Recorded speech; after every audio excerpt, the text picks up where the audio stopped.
नमस्कार दोस्तों, स्वागत है आपका एमएमएजिक मैथ। हम चर्चा कर रहे थे प्रतिशत की। प्रतिशत का एक वीडियो बेसिक जो आपके दिमाग में जाना बहुत जरूरी है, एक वीडियो पहला डाला जा चुका है, डिस्क्रिप्शन में दे रखा है। आप पहले वो वीडियो देखें, उसके बाद यहाँ पे आए, बिल्कुल आपको समझ में आएगा। तो यहाँ पे जो छोटा सा सवाल दे रखा है कि संदीप ने किसी परीक्षा में 335 अंक प्राप्त किए और वह 45 अंकों से फेल हो गया। यदि परीक्षा का उत्तीर्ण अंक 40% हो तो परीक्षा का कुल परिणाम क्या होगा। देखो, दो चार शब्द दिए हैं, उनके बारे में चर्चा कर लेते हैं पहले। जैसे एक तो होता है उत्तीर्णांक। उत्तीर्णांक का मतलब होता है अंग्रेजी में बोलते हैं ना, वो पासिंग मार्क्स। वो पासिंग मार्क्स जो है वो ही है उत्तीर्णांक। और पूर्णांक का मतलब होता है कि एग्जाम कितने नंबर की थी, टोटल नंबर ऑफ एग्जाम। पूर्णांक टोटल नंबर की जो एग्जाम थी वो उत्तीर्णांक, पासिंग मार्क्स। और एक होता है प्राप्तांक। प्राप्तांक का मतलब जितने अंक उसने प्राप्त किए वो होता है प्राप्तांक। तो यहाँ पे संदीप ने किसी परीक्षा में 335 अंक प्राप्त किए और वह 45 अंकों से फेल हो गया। जैसे यहाँ पे बात करें कि ये जो लाइन है, ये लाइन पूर्णांक की है, टोटल अंक ये वाले हैं।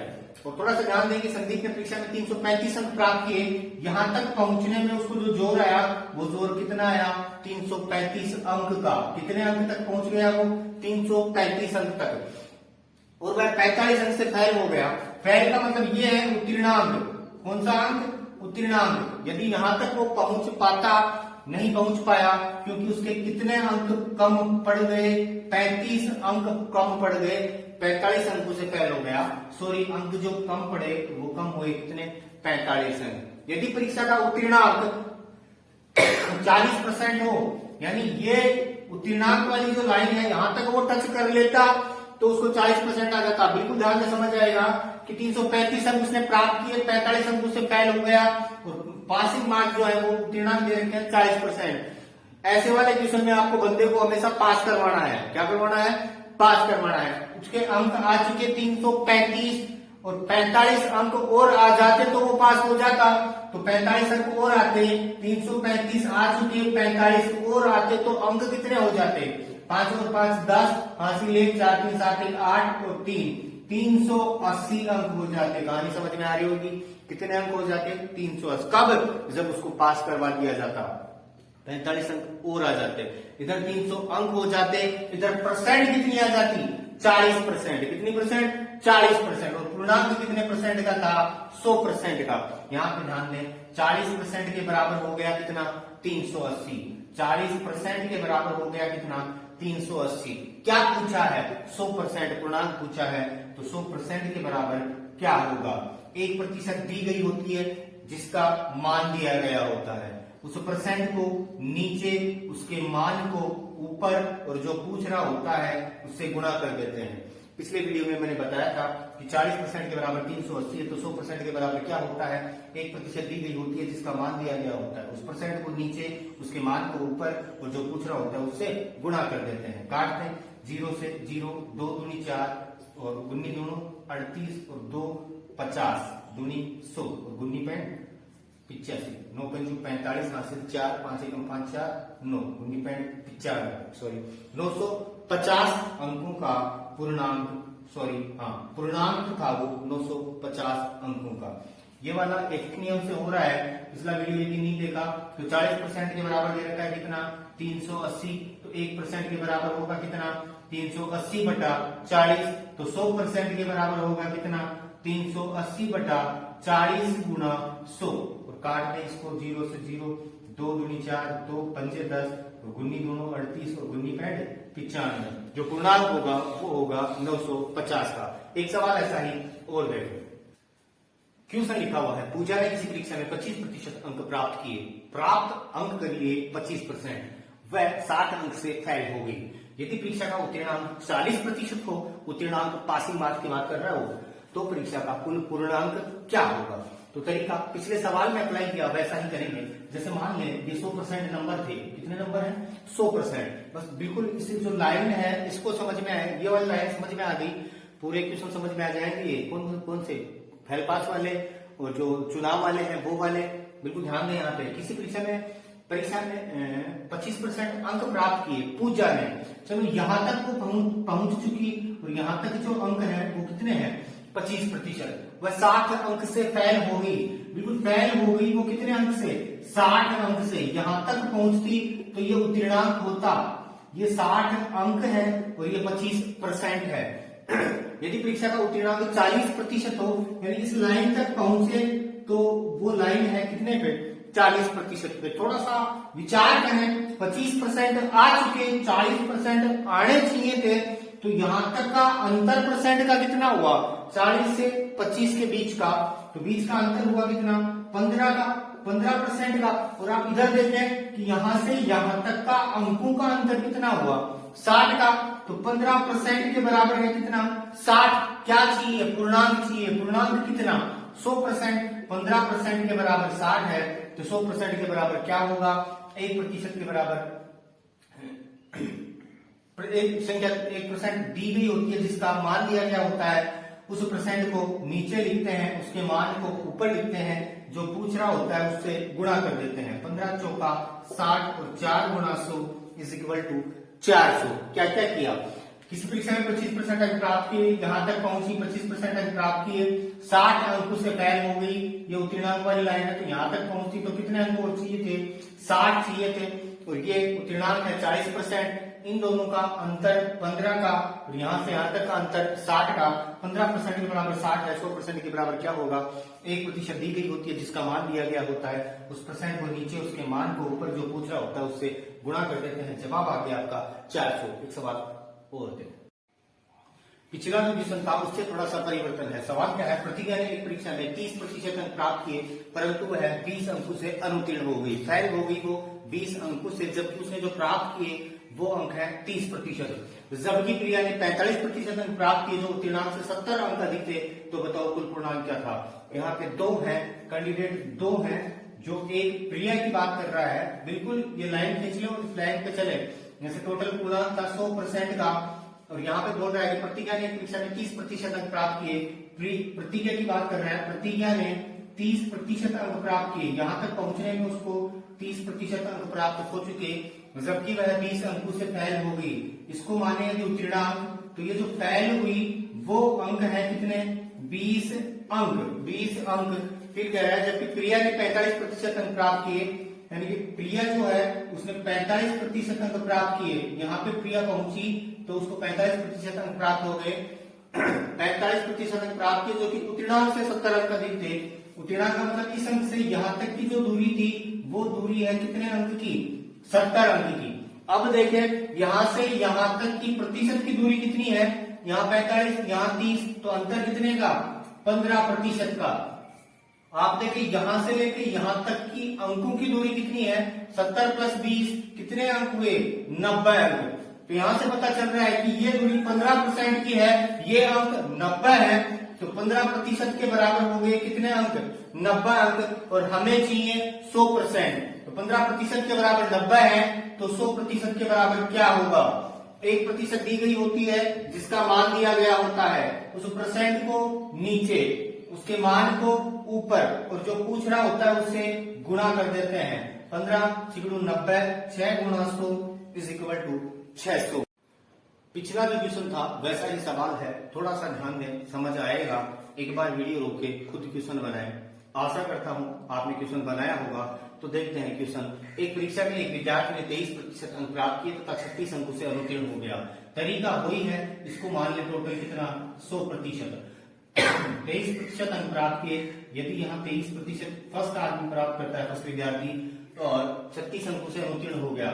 इसको यहाँ पे देखें कि ये उत्तीर्णांक है, और उत्तीर्णांक यहाँ तक पहुंचने में उसको कम अंक पड़ रहे हैं, कितने, 36 अंक।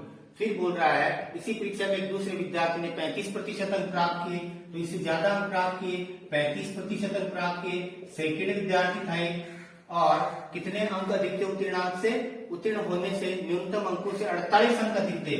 यहाँ से यहाँ तक की जो दूरी है वो है 48 अंकों की। उत्तीर्णांक से यहाँ से 35% तक 48 अंकों की, और 23% से उत्तीर्णांक तक 36 अंकों की। इन दोनों का टोटल कितना हो गया, 8 से 14, हासिल है 4 3 7 8, यानी यहाँ से लेके यहाँ तक का जो उत्तीर्ण अंक था उनका अंतर है 84, जबकि उत्तीर्णांक की परसेंट है उनका अंतर है 23 से लेके 35 तक। कितना रहा, 2 और 1, 12% का।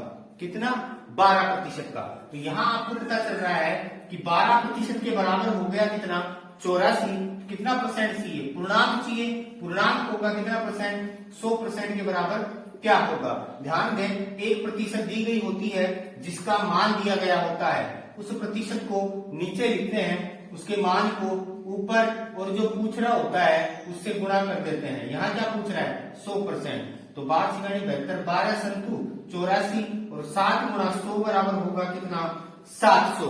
इसका जो पूर्णांक होगा वो पूर्णांक कितना आएगा 700। क्वेश्चन में ये भी पूछ सकता था कि फर्स्ट विद्यार्थी को कितने अंक मिले। तो फर्स्ट विद्यार्थी को अंक मिलेंगे कितने 700 का 23%। तो 23% कितना हो जाएगा 7 × 21 हासिल 2 7 × 14 और 1 15। 700 का 23% जो होगा वो होगा 7 × 21 7 × 14 और 2 16 161 अंक। पूछने को ये भी पूछ लेता कि बी को यानी सेकंड पर्सन को, सेकंड विद्यार्थी को कितने अंक मिले। तो सेकंड विद्यार्थी को अंक मिलेंगे 700 का 35%। इस प्रकार क्वेश्चन अगला क्वेश्चन लिखा हुआ है, दो उम्मीदवारों के बीच चुनाव हुए, चुनाव में डाले गए कुल मतों का 35% मत प्राप्त करके एक उम्मीदवार 1500 मतों से हार गया। जीतने वाले उम्मीदवार को कुल कितने वोट मिले। यहाँ पे देखते हैं 100% वोट यदि डाले गए हैं तो एक बंदा ले रहा है 35%। तो थोड़ा सा दिमाग लगाएं कि एक को यदि 35 वोट मिले हैं तो दूसरे को कितने मिलेंगे, कितने मिलेंगे 100 - 35 और कितने हो जाएंगे 65%। कितना परसेंट 65%। अब एक बंदा 35 100 में से एक 65, तो कितना ज्यादा ले रहा है ये ले रहा है 30% ज्यादा। कितना ज्यादा 30% ज्यादा। जबकि दूसरी तरफ वो बोल रहा है कि जो जीत का अंतर है वो कितने मतों का है, कितने वोटों का है 1500 का। यहाँ मतों में अंतर परसेंट का अंतर कितना 30% का। तो 30% के बराबर 1500 है तो कितना परसेंट चाहिए जीतने वाले उम्मीदवार को। जीतने वाले को कितना मिल रहा है 65%। तो सीधा सा यहां से निकाल लेंगे कि 65% के बराबर क्या होगा।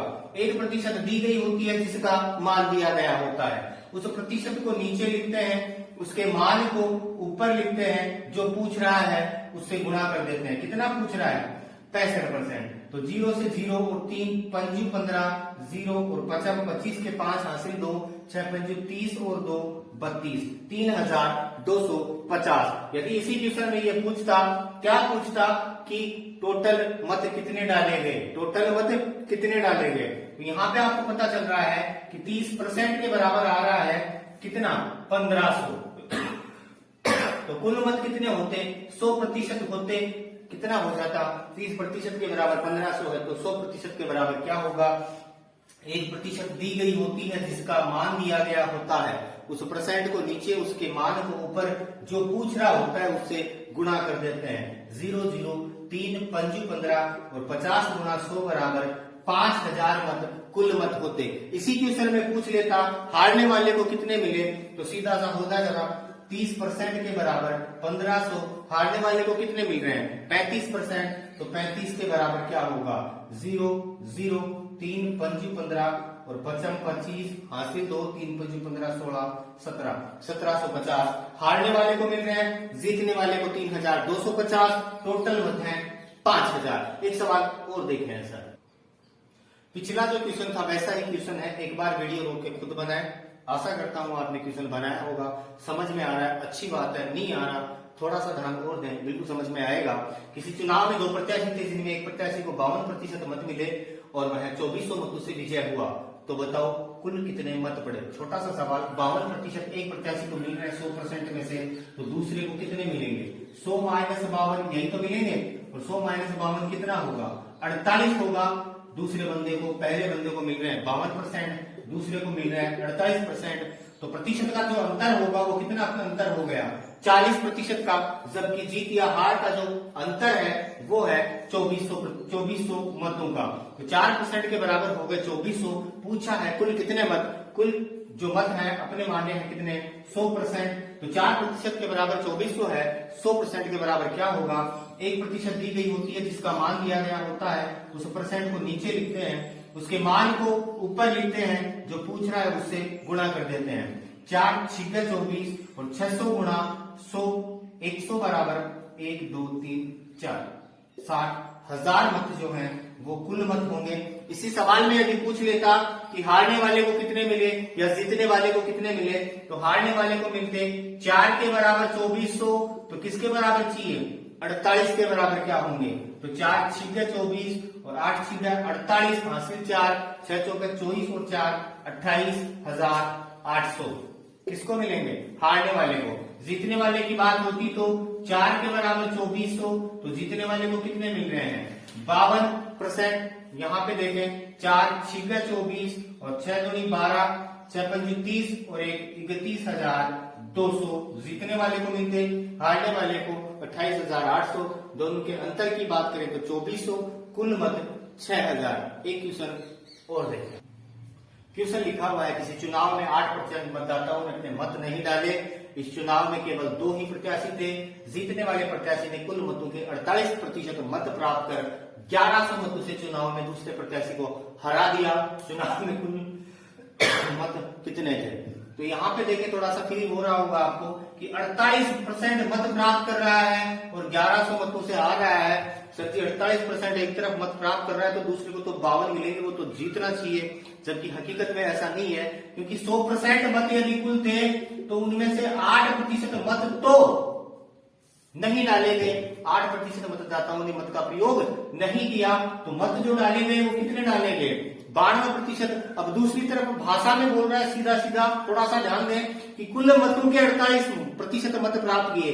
कुल मत कितने थे 100, तो 100 का 48% मत प्राप्त कर रहा है। 100 का 48, कुल मतों का 48% मत प्राप्त किए, तो दूसरी तरफ कितने प्राप्त करेगा 48, तो ये हो गए 8, ये हो गए और कितने हो गए 8 8 16, हासिल 1 4 1 5, 56% मत हो चुके। कितने बचे 44% दूसरा बंदा प्राप्त करेगा। अब ध्यान दें, एक को पहले को 48 मिल रहे हैं जीतने वाले को, तो हारने वाले को मिल रहे हैं 44%। इन दोनों का अंतर कितना हुआ 4% का, जो कि यहाँ पे अंतर कितना है 1100 का। तो 4% के बराबर कितना मत 1100। क्या पूछ रहा है कुल मत, तो 100% के बराबर क्या होगा। बन गई अपनी वाली बात। 1% दी गई होती है जिसका मान दिया गया होता है, उस परसेंट को नीचे, उसके मान को ऊपर, जो पूछ रहा होता है उससे गुणा कर देते हैं और करते हैं इसको 25 चौका 100। अब गुणा करें 25 को 11 से, तो 25 को 11 से गुणा करेंगे तो 5 7 2 और 2 0 बराबर हो गया 27,500। ये वाली बात आपके दिमाग में होगी कि 1 2 3 को जब 11 से गुणा करते हैं तो इकाई का अंक वैसे की वैसे लिख देते हैं, इकाई और ढाई को जोड़ देते हैं, ढाई और सैकड़े को जोड़ देते हैं और अंत में इकाई का अंक वैसा का वैसा। वैसे ही यहाँ पे मैंने किया 25 गुणा 11, 5 का 5, 5 और 2 7 और 2 का 2, 0 पहले से थे 2, तो 27,500 कुल मतों की संख्या होगी। यदि सवाल में पूछता कि जीतने वाले उम्मीदवार को कितना मिला, तो जीतने वाले उम्मीदवार को मिलता 4% के बराबर दे रखा है 1100, तो किसके बराबर चाहिए 48% के बराबर क्या होगा, तो 4 एकम 4, 4 दूनी 8 और 12 को जब 11 से गुणा करेंगे तो 2 3 1 0 0, 13,200 मत उसको जीतने वाले उम्मीदवार को मिल गए। वीडियो आपको कैसा लगा कमेंट करें, लाइक करें, शेयर करें, सब्सक्राइब करें। धन्यवाद। जय हिंद।